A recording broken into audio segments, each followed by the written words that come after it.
अच्छा बच्चों, तो अब क्वेश्चन नंबर 3 पे आ रहे हैं। क्वेश्चन नंबर 3 में बता रहा है कि सॉल्व द फॉलोइंग को हमने सॉल्व करना है, मतलब डिवीजन के कुछ क्वेश्चंस हैं। ठीक है, तो मैं ये एक आसान तरीका आप लोगों को बताऊंगा। बुक में जो डिवीजन का मेथड है, एब्सोल्यूट वैल्यू लिया हुआ है, फिर नंबर्स को डिवाइड करते, फिर लास्ट में साइन लगाते, बहुत डिफ़िकल्ट चीज़ है। ठीक है, तो अगर कोई भी टीचर्स मेरा ये वीडियोस देख रहे हैं तो बराए मेहरबानी ये तरीका फॉलो ना करें। मैं जो तरीका बताता हूँ ईजी है, सिंपल है, टीचर्स को समझने के लिए भी और फिर स्टूडेंट्स को पढ़ाने के लिए भी। स्टूडेंट्स भी आसानी से इसे समझ सकते हैं। ठीक है, तो ये तरीका खासकर नेगेटिव नंबर्स जो आए ना उसमें इस्तेमाल होते हैं। पॉजिटिव नंबर्स तो वैसे भी हम पिछले क्लासेस में कर चुके हैं। जिस तरह के ये क्वेश्चन है इसमें सिर्फ पॉजिटिव नंबर्स है, नेगेटिव नहीं है, लेकिन नेगेटिव आए तो वो तरीका फिर हम सीख लेंगे। ठीक है, तो ये तो आप लोग कर सकते हैं। तो पहले हमारा ये क्वेश्चन है 56 डिवाइड बाई 7।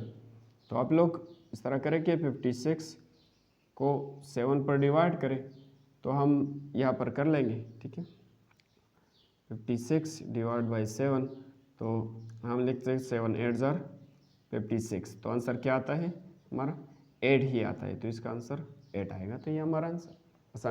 अच्छा, अब हमारा पार्ट बी है, तो इसमें कुछ नेगेटिव नंबर्स है।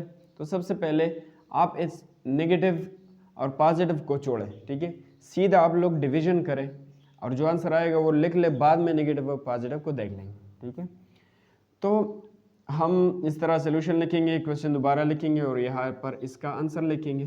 ठीक है, तो हम क्या करेंगे 84 को, ये साइंस आप लोग फिलहाल इग्नोर करें। ठीक है, इसको ना लिखें, बाद में यहाँ पर लिखेंगे। तो 84 को आप 2 पर डिवाइड करें तो 2 4 ज़ार 8 आता है और 2 1 ज़ार 2, तो हमारे पास क्या आता है 41। तो आंसर आता है 41। अब इस 41 के साथ प्लस लगाना है या माइनस, तो यहाँ पर माइनस, यहाँ पर माइनस, तो माइनस और माइनस मल्टीप्लाई करके क्या आता है प्लस आता है ना, तो आंसर में भी हम प्लस लिखते हैं। तो यह हमारा आंसर है। अगर प्लस आप लोग ना भी लिखे तो भी ठीक है। तो हमारा आंसर क्या है 41। अब हमारा पार्ट सी है। तो पार्ट सी में अगर हम नेगेटिव 33 को 11 पर डिवाइड करना है, तो अब ले माइनस प्लस को छोड़े फिलहाल, सीधा 33 को 11 पर डिवाइड करें, तो हम लिख सकते हैं कि 11 3 ज़ार 33। तो हमारा आंसर क्या आएगा 3 आएगा। ठीक है, अब 11 के आगे प्लस है कि नहीं? अगर नहीं है, कुछ नहीं है मतलब प्लस है। ठीक है, तो 11 के आगे प्लस, इसके आगे माइनस, तो प्लस और माइनस मल्टीप्लाई करें तो क्या आएगा माइनस आएगा। तो आंसर में हम माइनस लिख लेते हैं। तो ये हमारा आंसर है।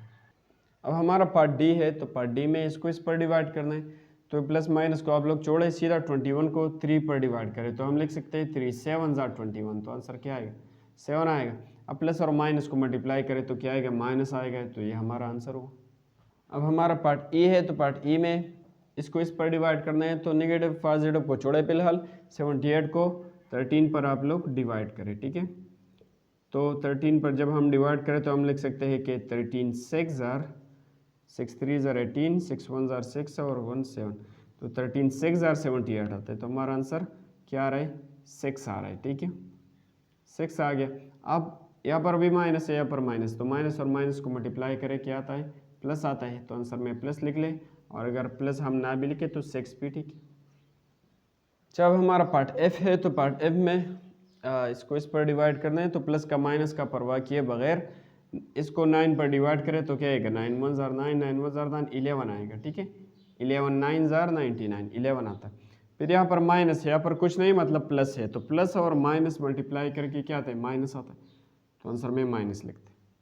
अब हमारा एक क्वेश्चन है, तो इसको इस पर डिवाइड करेंगे। ठीक है, तो प्लस माइनस का परवाह किए बगैर आपको 72 को 8 पर डिवाइड करें, तो हम कह सकते हैं कि 9 8 ज़ार 72, तो 9 आता है। ठीक है, और प्लस है और माइनस है, प्लस और माइनस मल्टीप्लाई करें तो माइनस आ जाएगा। ये हमारा आंसर।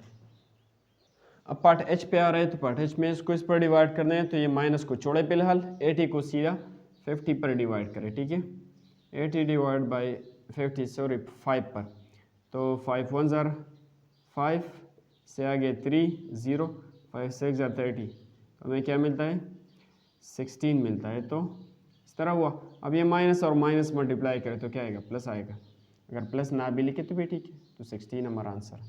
तो हमारा पार्ट आई है। तो इसको इस पर डिवाइड करेंगे 45 को 9 पर, तो हम लिख सकते हैं कि 9 5 ज़ार 45, तो हमारा आंसर 5 आएगा।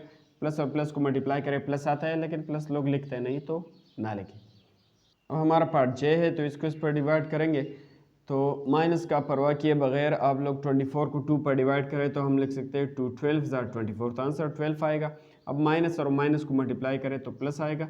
अगर ये प्लस आप लोग हटा भी देना इसलिए लिखे तो भी ठीक है, और अगर प्लस लिख के भी तो ठीक है, आप लोग की मर्ज़ी।